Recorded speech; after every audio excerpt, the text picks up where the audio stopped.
Adding artificial sunlight to your interior photos can help you to create a more compelling image for your clients. Hi, I'm Adam Goldberg, an Atlanta-based architecture, interior design, and hospitality photographer.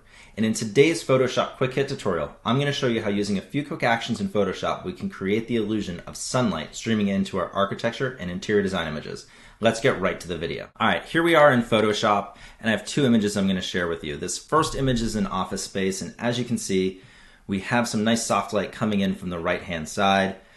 Our windows are out of frame. If you have windows in frame, that's fine. So don't worry about it. But for this one, again, we have our windows out of frame, but you can still see where the window light is coming in. And so we're going to add that artificial sunlight, and it's going to take an image that I think is pretty good and really make it stand out. So go to our background. I always like to click Command J and duplicate my background layer. That way, if I make any mistakes and I need to make changes, I always have the original image to go back on. Next, I'm going to come down here to my Create New Fill or Adjustment layer, and I'm going to go to my Curves layer. I'm going to click Command I to invert that. I want it black, so that way any changes I make are just going to be in the area that I have selected. And how am I going to make that selection? I'm going to click P for my pen tool, and I'm going to come up and find really where it looks like the natural light is coming in, and then I'm just going to add this sunlight. So I'm going to kind of make a diagonal looking shape, right click to make that selection. Now your feather radius, this is basically how defined the edges of your sunlight are going to be. If you want them to be really defined, go with something like 5.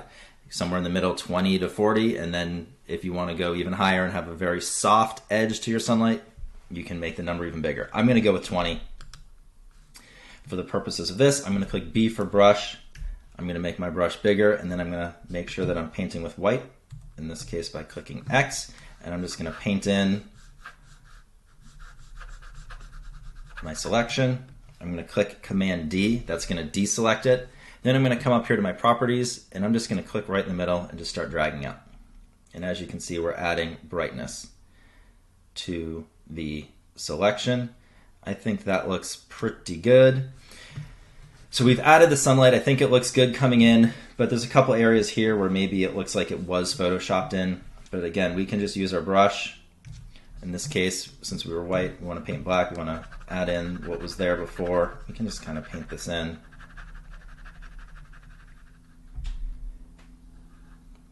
And there you go. You have your sunlight coming in. Here's our before. Here's our after. It really gives the image a much more dynamic look. Let's try another one. So here we have an office.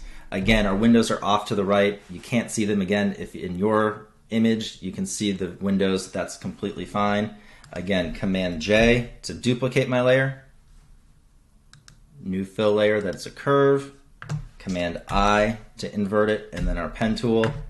In this case, you can't really see where the natural light is coming from, so you're going to have to play around with it. But let's just say we have some low sun.